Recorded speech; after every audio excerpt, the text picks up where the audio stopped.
pastikan kamu sudah mengklik tombol like, subscribe, lonceng. Ya Nabi salam alaika, ya Rasul salam alaika. Warahmatullahi wabarakatuh.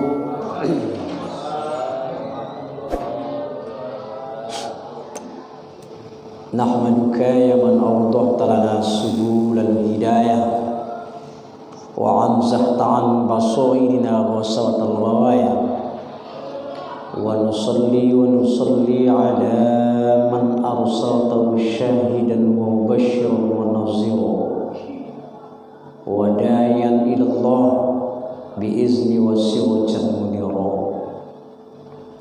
Asyhadu an la ilaha illallah wa asyhadu anna sayyidana wa maulana Muhammadan abduhu wa rasuluh sallallahu alaihi wasallam la nabiyya ba'da. Amma ba'du, faqala Allah ta'ala fil Qur'anil Karim, a'udzu billahi minasy syaithanir rajim, bismillahirrahmanirrahim.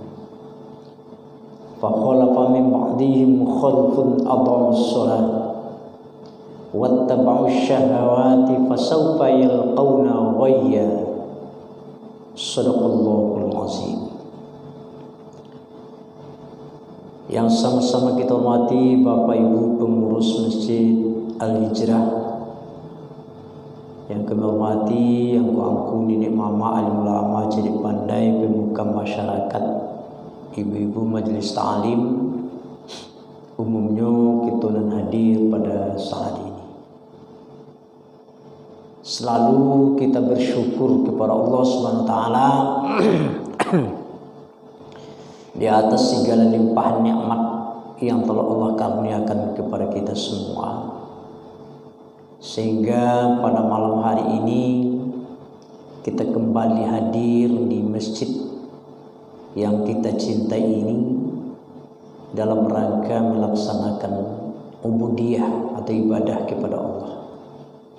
Mudah-mudahan ibadah yang kita lakukan ini betul-betul menjadi suatu ibadah yang diterima oleh Allah, kemudian diberikan ganjaran pahala yang berlipat ganda hendaknya. Amin ya rabbal alamin. Kemudian salam dan salam marilah sama-sama kita kirimkan kepada arwah junjungan Nabi besar kita Muhammad sallallahu alaihi wasallam dengan ucapan Allahumma sholli ala sayyidina Muhammad wa ala ali sayyidina Muhammad. Bapak Ibu yang kami hormati, kaji kita malam kini untuk mengulang-ulang balik mengingat, itu berdasarkan kepada ayat dan kita baca tadi dalam surah Maryam ayat 59, yaitu tentang pengaruh solat dalam kehidupan awak. Kini kita celik Pak, banyak orang solat tapi tidak berpengaruh dalam kehidupan mereka. Jadi kita cuba malam kini.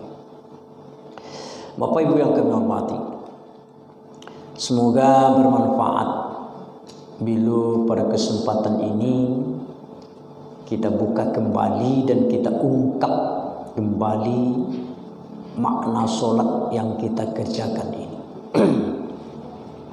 Sebab ada salah satu hadis Rasulullah Sallallahu Alaihi Wasallam mengatakan, agaknya Nabi, barang siapa nan baik solatnya, maka benar pula lah perilakunya. Itu kecil Nabi. Barang siapa yang benar solatnya, maka benar pula lah perilaku orang yang solat tersebut. Nah, yang menjadi persoalan Bapak Ibu yang kami hormati, apakah ucapan dan perbuatan kita sehari-hari sudah menjadi penjelasan daripada ibadah solat yang kita kerajukan kini kuah? Jawabannya tentu berpulang kepada diri awak seorang dan mengarajukan solat. Jawabannya adu pada diri awak seorang-seorang dan melaksanakan ibadah solat. Bapak Ibu yang hormati, setidaknya ada 3 kelompok, ada 3 bentuk orang Islam yang berhubungan dengan sholat. Mana 3 tu? Nan pertama ada orang nan sholat tapi alun dikatakan sholat. Nyo sholat tapi alun dikatakan sholat. Itu nan pertama. Nan kedua ada orang Islam yang tidak sholat atau suka meninggalkan sholat. Nan ketiga ada orang yang betul-betul mendirikan sholat. Itu nan sabana sholat. Kita cari nan pertama dulu. Orang yang sholat tapi belum dikatakan sholat lain. Mau orang kan kayak gitu. Orang yang sholat tapi belum dikatakan sholat, yaitu orang yang mendirikan sholat tapi tidak tahu dengan syarat dan rukun sholat, atau tidak tahu menahu dengan rukun dan syaratnya sholat. Sehingga sholat yang didirikan itu asal mendirikan saja. Kadang-kadang ya kita bau diurang kan gitu. Imam rukuknya rukuk loh, tapi tidak memperhatikan rukun dan syarat sholat. Itu orang non sholat tapi belum dikatakan sholat. Atau boleh jadi nyulai tahu rukun dan syaratnya sholat, tapi kadang-kadang lai sholat, kadang-kadang tidak sholat. Kan ada nomor itu.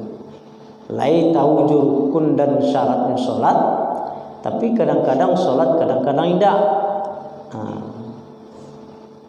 Atau barangkali ya lai tahu rukun dan syarat sholat, waktunya juga tepat, ya, bacaannya juga benar, tapi tidak pernah menyadari bahwa dirinya sedang sholat. Ada yang serupa itu. Lai tahu rukun sholat, ya, lai sholat 5 kali sehari semalam, ya, bacaannya juga benar, waktunya juga tepat, tapi tidak pernah merasakan menyadari bahwa dirinya dalam keadaan sholat. Ada serupa itu. Contoh kita le tagak berdiri di tempat sholat, muncul kita le komat kamit dan kita baca sholat tu yo zikir, doa dan ayat-ayat Allah, kan itu yang kita baca. Tapi hati lakam-makam apa berada di luar sholat. Ada serupa itu. Kita berdiri tempat sholat, mulut kita komat kamit baca ayat zikir dan doa, tapi hati di luar sholat. Contohnya kita sholat tapi panganala di kantu akan gitu.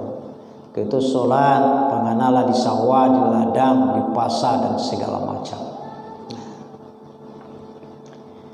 Atau juga dikatakan orang yang sholat tapi belum dikatakan sholat. Ya, mana nyulai sholat tapi masih bergelimang dengan berbagai perbuatan maksiat. Adunan serupa itu. Nyulai sholat yo, tapi judi tetap juga jalan. Ada serupa itu. Nyo sholat tapi minum minuman keras yo, ada serupa itu. Anak, tulun sholat. Nyo sholat tapi masih mau main perempuan. Itu sholat ya. Ini sholat tapi masih ya bermusuhan, memutuskan silaturahmi. Ada serupa itu. Nyoleh sholatnya tapi ada juga iri dengki ya. Ini sholat tapi hati orang padi-padi deh yo. Ada muncul kan gitu.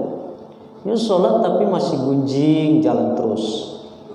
Ini sholat tapi masih mau memperjualbelikan kebenaran dengan sejumlah uang. Banyak serupa itu. Ini sholat yuk. Inilah yang dikatakan oleh Rasul. Orang yang melaksanakan sholat tapi perbuatannya masih seperti ini kata Rasulullah, ini belum dikatakan orang yang sholat. Malah Rasulullah katakan, akhirnya Nabi, sayati ala nasi zamanun yusalluna wa la yusallun, kata Nabi. Ya, akan datang suatu masa di akhir zaman nanti kepada manusia ini, kata Rasulullah, mereka mendirikan sholat tapi belum dikatakan sholat. Kenapa? Karena masih melakukan hal-hal seperti apa yang kita baca tadi. Aturan sholat banyak seperti itu, ya, mudah-mudahan tidak terlakukan seperti itu. Itu yang pertama. Adonan kedua, orang Islam ya tidak sholat. Kelompok yang kedua yang tidak sholat atau meninggalkan sholat. Sebenarnya orang Ansar itu di dalam Islam tidak perlu kita permasalahan. Lajali nampak ya. Sholat itu tuntutan dalam Islam, merupakan suatu kewajiban. Barang siapa yang meninggalkannya pasti ada ganjaran, pasti ada hukuman yang sangat dahsyat dari Allah. Inilah yang dikatakan oleh Allah di dalam surat Maryam tadi ayat 59. Baca nanti. Fa khalafa min ba'dihim khalfun adha'us shalah wattaba'us syahawati fasawfa yalqauna ghayya, kata Allah. Sepeninggal mereka digantikan oleh para pengganti yang jahat. Mana jahat itu? Ya orang yang suka meninggalkan sholat, memperturutkan hawa nafsu. Orang nan sarupa itu kecil Allah, fasaufa yalqauna ghayya, pasti ya ini menemui suatu siksaan yang sangat dahsyat dari Allah. Nah ini, nah itu tidak perlu kita masalahkan. Kalau kita cari Pak, ya di akhir ayat surat Maryam tadi ada kata al-ghayya di situ. Itu tertuju kepada orang yang suka meninggalkan sholat, hukuman.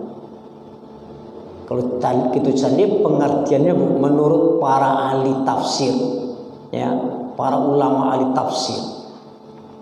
Kata ghayya di situ, kalau kita cari Pak, luar biasa. Nauzubillahi min zalik. Tapi kita cari pengertian menurut Wahab bin Munabih, seorang ulama besar, mengartikan kata al-ghayya ini, kata beliau, yaitu sebuah sungai yang ada di dalam neraka jahanam yang mengalir di dalamnya air yang sangat panas. Di kepanasannya setitik saja tuang ke alam dunia aku, dunia ini akan hancur, meleleh. Dan satu pun makhluk tidak akan mampu hidup di baik itu bana angin sungai yang dialirkan di dalam neraka. Sebuah sungai yang ada di dalam neraka yang mengalirkan air yang sangat panas. Ya, setitik saja tuang ke dunia aku, dilemparkan ke alam dunia aku, hancur dunia aku. Dan satu pun makhluk tidak akan mampu hidup baik tuangnya. Kata Wahab bin Munabih, orang yang suka meninggalkan sholat, ya, tanpa ada halangan segala macam itu, ya, dia akan dimasukkan ke dalam sungai yang sangat panas seperti itu. Baralah kange itu. Setitik saja kan di dunia aku dituangkan oleh Allah, satu pun makhluk tidak akan mampu hidup.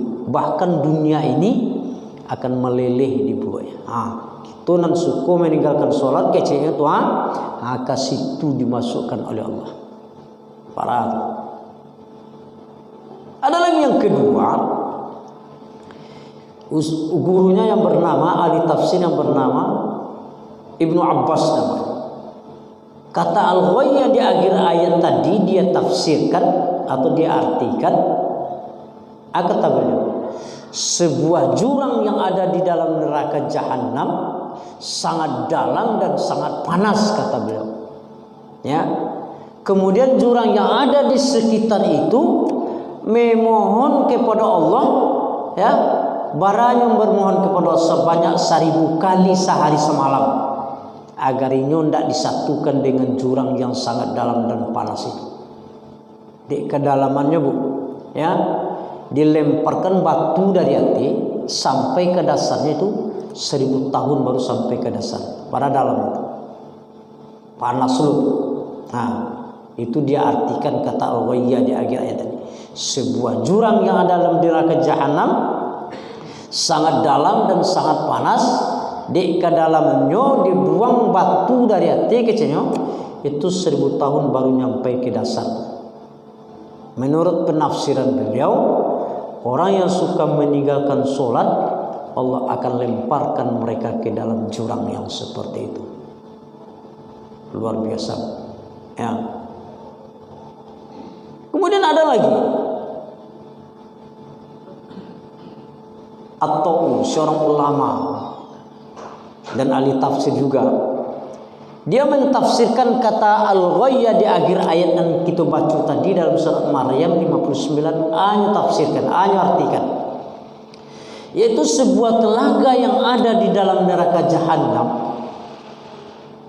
Yang isi telaga itu apa ya? Darah dan nanah yang sangat busuk. Darah dan nanah yang dikeluarkan oleh farat-farat perempuan yang suka berbuat zina di muka bumi ini. Sangat busuk. Ya, kata beliau, orang yang suku meninggalkan sholat, kata beliau, akan direndam oleh Allah ke dalam telaga yang berisikan darah dan nanah yang sangat busuk. Bapak Ibu yang kami hormati, banyak lagi para ulama dan para ahli tafsir yang menafsirkan kata al-ghayya di akhir ayat tadi, tujuannya satu adalah untuk hukuman bagi orang yang meninggalkan sholat. Walaupun mereka berbeda secara redaksional mengartikan dan menafsirkan kata al-ghayya di akhir ayat tadi, tapi intinya satu. Bagi orang yang suka meninggalkan sholat tidak ada ampunannya. Ya, pasti ada azabnya dari Allah Subhanahu wa taala.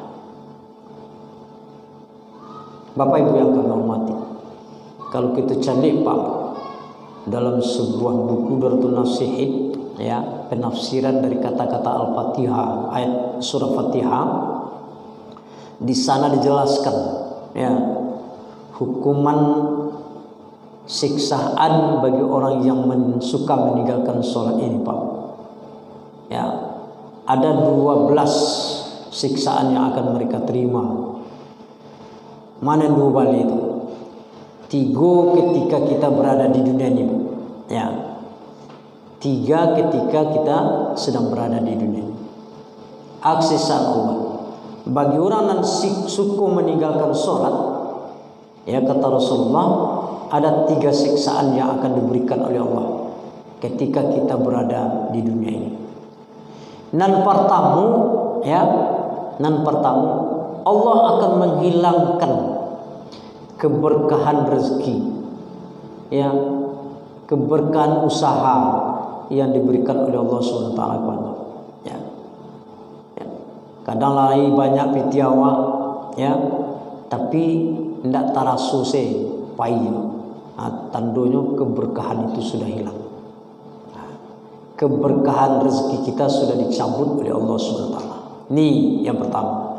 Kemudian yang kedua, di dunia hukuman yang diberikan oleh Allah kepada orang yang suku meninggalkan sholat adalah dihilangkan cahaya tanda-tanda orang yang soleh di wajah orang yang suka meninggalkan sholat. Kemudian yang ketiga, hukuman yang diberikan oleh Allah adalah, ya, dia dibenci oleh orang-orang yang beriman. Nah, ini. Kemudian ada 3 lagi ketika akan mati atau meninggal dunia. Mana 3 itu? Nan pertama, dia dicabut rohnya dalam keadaan dahaga atau dalam keadaan haus. Walaupunlah dia gibana aji sebanyak sungai nanadu dia di dunia kuah, dia gin orang nan meninggal yang dalam keadaan meninggalkan sholat nyundakan malah penawi, itu mana kedahagaannya dalam keadaan sakaratul maut. Itu azab bagi orang yang meninggalkan sholat. Kemudian yang kedua, rohnya dicabut dalam keadaan sakit yang luar biasa, ya.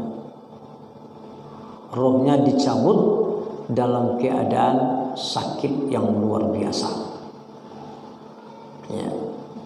Kemudian ketiga ketika kita berada di dalam kubur, Orang yang suka meninggalkan sholat, ada 3 hukuman yang diberikan oleh Allah ketika mereka sudah berada di alam kubur.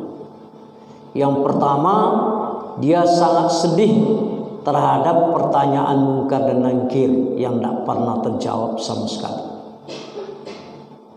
Kemudian yang kedua, kuburnya digelapkan oleh Allah. Ya. Yang ketiga, kuburnya disempitkan oleh Allah sehingga tulang belulang orang yang suka meninggalkan sholat itu saling tusuk menusuk satu sama lainnya, sehingga tulang belulang orang yang suka meninggalkan sholat itu berkumpul menjadi satu di dalam kubur.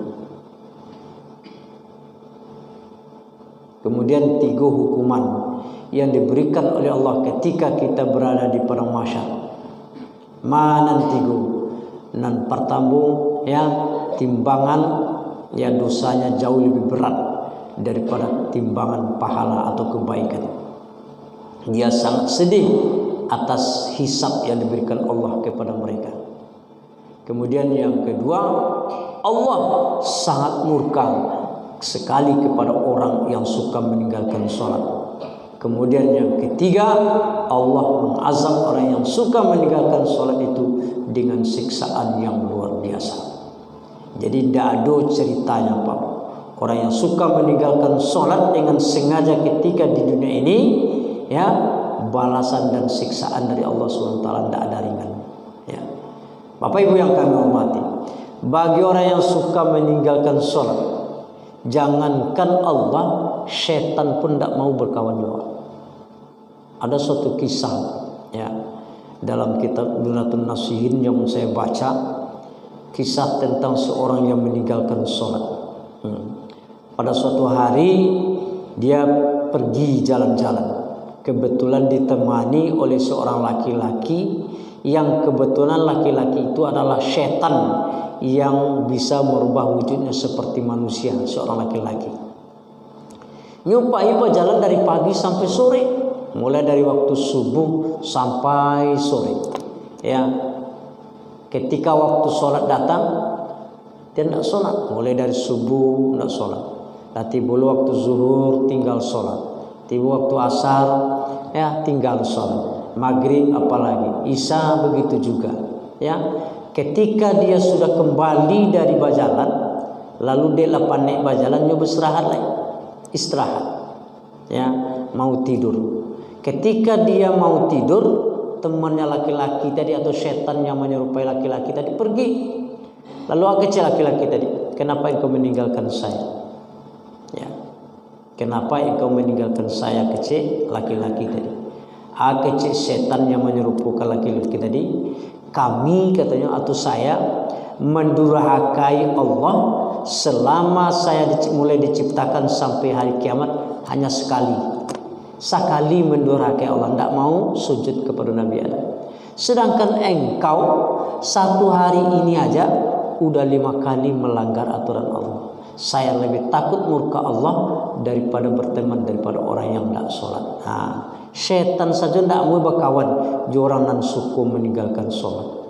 Nah, coba bayangkan Pak, setan saja ya takut kesibaran daripada orang yang tidak orang yang suka meninggalkan sholat. Nah, Bapak Ibu yang kami hormati, itulah ya yang kedua tadi.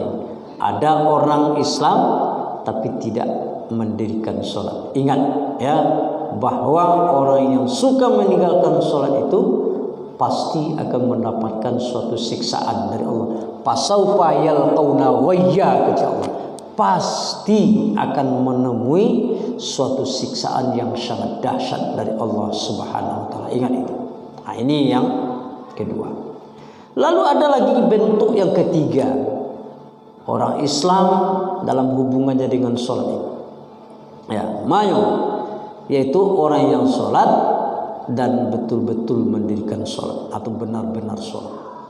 Ya, orang yang benar-benar sholat itu, yaitu orang yang sholat tahu rukun dan syaratnya sholat, ya, melaksanakan sholat setiap waktu dan hadir hatinya di hadapan Allah ketika mendirikan sholat.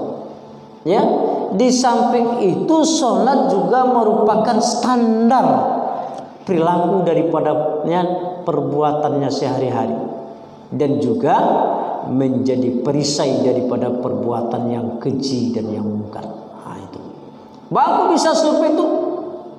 Semua orang-orang yang benar-benar sholat itu Pak Buya tahu anan nyucapkan, tahu nan anan lakukan di dalam sholat itu, mengerti dan paham anan lakukan di dalam sholat itu yang benar-benar sholat. Contoh, contoh.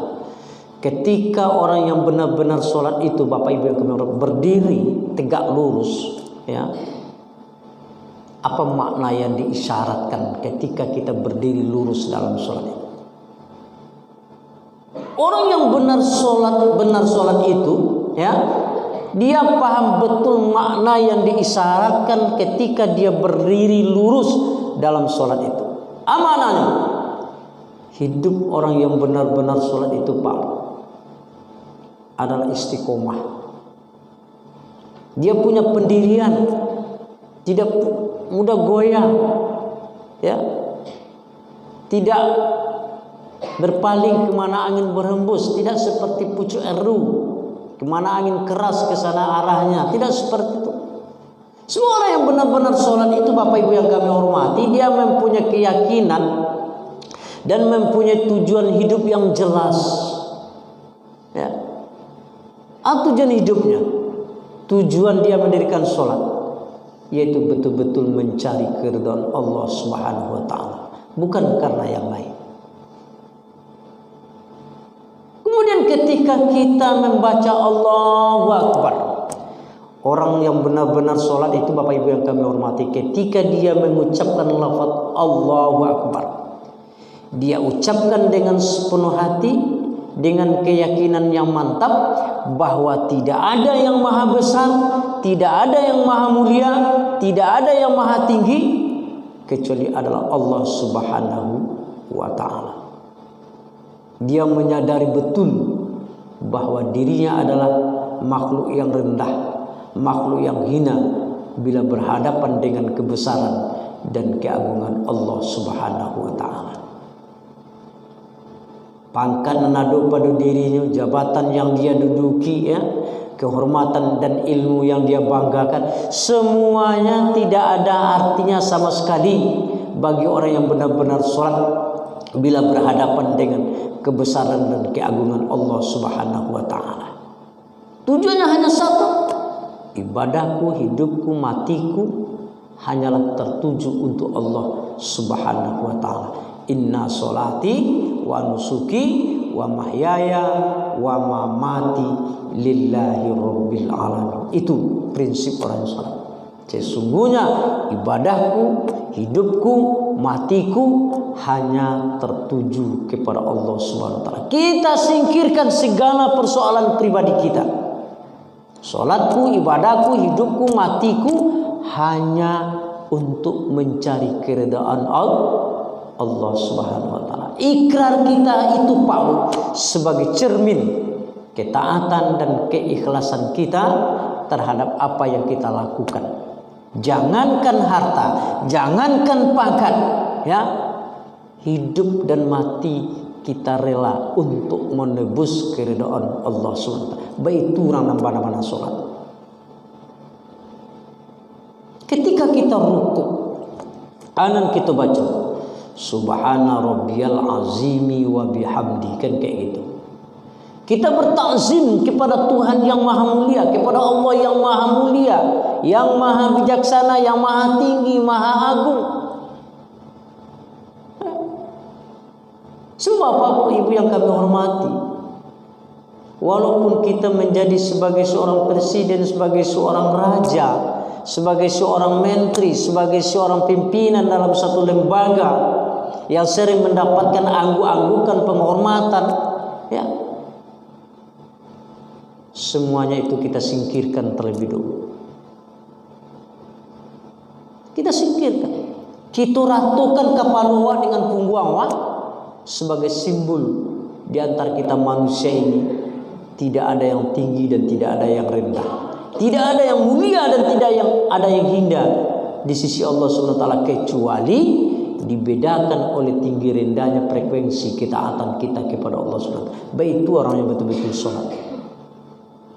Jadi ruku itu yang diisyaratkan, makna simbol ya yang terkandung di sana.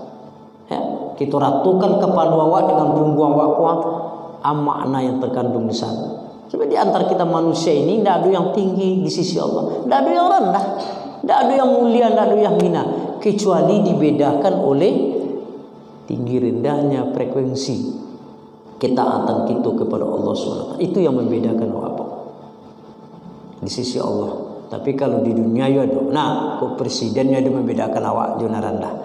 Tapi di sisi Allah tidak. Nah itu yang membedakan kita, hanya ketaatan tadi. Kemudian ketika kita rukuk, kita sujud, anan kita baca Subhana rabbiyal a'la wa bihamdi, kan gitu. Subhana rabbiyal a'la wa bihamdi. Kita jatuhan anggota badan awak yang tinggi ya ke tempat yang rendah. Makna yang diisyaratkan, simbolnya itu ya, itu sebagai penyerahan diri kita, menandakan bahwa kita manusia itu adalah makhluk yang rendah, makhluk yang hina ya bila berhadapan dengan kebesaran Allah SWT. Kita lataan kepala wakwa ya, pundak wakwa di tempat yang sering kita injak-injak sebagai simbol itu penyerahan diri awak secara total kepada zat yang maha agung, maha mulia, yaitu Allah Subhanahu wa ta'ala. Itu bana orang yang sholat, yang betul-betul mendirikan sholat. Kendak lai sholat tapi ya sombong boleh ya, lai sholat tapi congkak boleh, alun yang menandakan diri awak sholat. Padahal seperti apa yang kita katakan tadi, sujud saja ada maknanya, ya, ada makna yang terkandung di sana, bahwa kita ini adalah makhluk yang rendah, makhluk yang hina bila berhadapan dengan kebesaran Allah Subhanahu wa ta'ala. Kemudian terakhir, ketika kita mengakhiri sholat kita ya dengan menoleh ke kanan dan ke kiri kan kayak gitu, dia sambil mengucapkan salam, yaitu assalamualaikum warahmatullahi wabarakatuh. Kita berikan keselamatan, kesejahteraan, kedamaian, keberkahan kepada seluruh umat manusia muslim, tidak memandang dari mana dan aliran mana mereka berada. Ya. Barangkali inilah makna solat yang sebenarnya Pak. Dan kita lakukan makna solat yang sebenar yang kita lakukan inilah, ya, kita lakukan satu perbuatan tidak hanya tertuju kepada diri awak seorang, tapi juga kita bagikan keselamatan, kebahagiaan, kedamaian, keberkahan kepada saudara-saudara kita yang seiman dan seagama dengan kita. Nah, inilah mana solat yang dimaksudkan oleh Nabi. Kita lakukan suatu perbuatan tidak hanya tertuju kepada diri awak, tapi juga bisa menyelamatkan saudara kita yang seiman, yang seagama dengan kita. Al muslimu man salimal muslimun, ya, orang muslim adalah orang muslim yang bisa menyelamatkan saudaranya muslim min lisani wa yadihi, kata Rasulullah, dengan lidah dan tangannya sendiri. Itulah solat yang sebenarnya. Bapak Ibu yang kami hormati, ya, kita dirikan solat bila waktunya sudah datang, ya, kita berikan sebagian karunia Allah yang sudah diberikan oleh Allah kepada kita, kepada saudara-saudara kita yang tidak mampu. Kita berbicara dengan ucapan menyelamatkan, ya, kita bantu mereka yang dalam kesusahan, ya, kita angkat derajat orang yang hina menjadi mulia. Kita hargai orang lain sebagaimana kita menghargai diri kita sendiri. Kalau sudah seperti itu, kata Rasulullah, maka kita ini termasuk orang yang disebutkan oleh Allah di dalam Al-Quran, yaitu qad aflahal mu'minun, kata Allah, sungguh beruntunglah orang-orang yang beriman. Orang yang beriman mana? Allazina hum fi sholatihim khoshi'un, yaitu mereka yang khusyuk dalam sholatnya, mereka yang benar-benar di dalam melaksanakan ibadah sholat itu. Bapak Ibu yang kami hormati, ingatlah Bapak Ibu bahwa ibadah sholat itu adalah segala urusan daripada segala urusan Islam ini. Ya, tiangnya apa? Adalah mendirikan sholat. Sedangkan kalimatnya apa? Jihad fi sabilillah. Di dalam hadis yang lain Rasulullah SAW juga katakan, apa kata Rasulullah? Amalan yang paling utama nanti atau yang paling utama pertama sekali dihisab oleh Allah ketika kita sudah berada di alam akhirat adalah sholat ini. Ya, apabila sholat kita baik, maka baiklah amalan yang lainnya, kata Rasulullah SAW. Itu makanya nanti di akhirat Allah perintahkan kepada para malaikat, "Ya Allah, periksa sholat hambaku. Bila sholatnya baik, catat baik. Apabila sholatnya kurang baik atau masih ada yang tinggal, periksa yang sunat-sunat. Kalau ada yang sunat dilakukan, sempurnakan yang wajib yang ditinggalkannya itu dengan sunat-sunat," kata Allah Subhanahu wa taala. Jadi di akhirat nanti Pak Bu, ya, amalan yang paling pertama sekali diperiksa oleh Allah adalah amalan sholat, alun amalan zakat, alun amalan puasa, ya, amalan yang lain. Tapi yang pertama diperiksa oleh Allah adalah sholat. Itu maka dia perintahkan kepada malaikat, periksa amalan sholat hambaku, kata Allah. Bila sholatnya baik, catat baik. Bila ada yang tinggal, bila ada dia melaksanakan amalan sunnah, tutup yang wajib yang ditinggalkan itu dengan amalan-amalan sunnah, kata Allah Subhanahu wa taala. Ya, itu juga Pak, ya, salat adalah suatu kewajiban yang pertama kali diperintahkan oleh Allah Subhanahu wa taala kepada Rasulullah sallallahu alaihi wasallam. Ya, alun zakat lah, alun puasa lah, ya, alun haji lah, tapi perintah salat adalah perintah yang pertama yang diwajibkan oleh Allah kepada Nabi kita Muhammad sallallahu alaihi wasallam. Ketika Rasulullah sallallahu alaihi wasallam melakukan mi'raj, diperintahkanlah salat yang 5 kali dalam sehari semalam. Kemudian Bapak Ibu yang kami hormati, bahwa salat itu pula lah yang membedakan antara kita orang yang mukmin dengan orang yang kafir. Bainal abdi wa bainal kufur terus salat. Ya, bedanya antara hambaku yang beriman kepada Nabi dengan hambaku yang kufur, yang ingkar kepada Allah adalah dengan salat ini. Ya, dengan salat ini. Oleh karena itu, peliharalah salat itu dengan sebaik-baiknya Bapak Ibu. Luar biasa. Nauzubillahi min zalik. Tidak tanggung-tanggung azab Allah kalau kita suku meninggalkan salat. Banyak kita celik Pak. Orang mudah dengan meninggalkan salat. Kadang dalam barang kita celik. Tapi tu lipnya habis, ya, kosmetik segala macamnya habis. Tinggalkan salat. Luar biasa itu. Ya, luar biasa.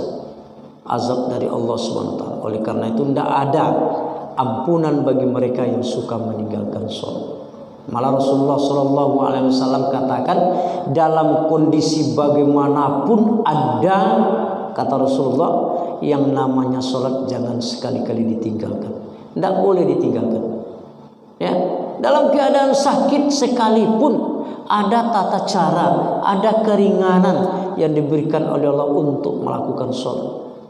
Kena sakit sih seketiklah tinggal salat. Ya, padahal Rasulullah sudah mengajarkan tata cara solat, bagaimana cara solat bagi orang yang sakit. Ya, kalau nak tahu tagak duduk lagi, ndak yo tahu duduk berbaring silakan, ndak yo tahu berbaring lagi, ingatlah Allah itu juati awak. Ndak yo bisa ingat juati lagi, cubulah dengan isyarat mata. Ndak yo bisa je itulah mati lagi. Itu mati lagi, boleh meninggalkan solat. Tapi dalam keadaan masih roh bersatu dengan jasad, sadar juga lah, yang namanya sholat pun tidak bisa kita tinggalkan, tidak boleh, wajib hukumnya. Dalam berperang sekalipun seperti di Palestina, celilah Bu, luar biasa, tidak tanggung-tanggung melatih, tapi yang namanya sholat tetap mereka lakukan. Begitu tuntutan sholat, ada ketentuan, sholat khauf, sholat takut, ya, Ada tata cara pelaksanaan sholat ketika orang berperang.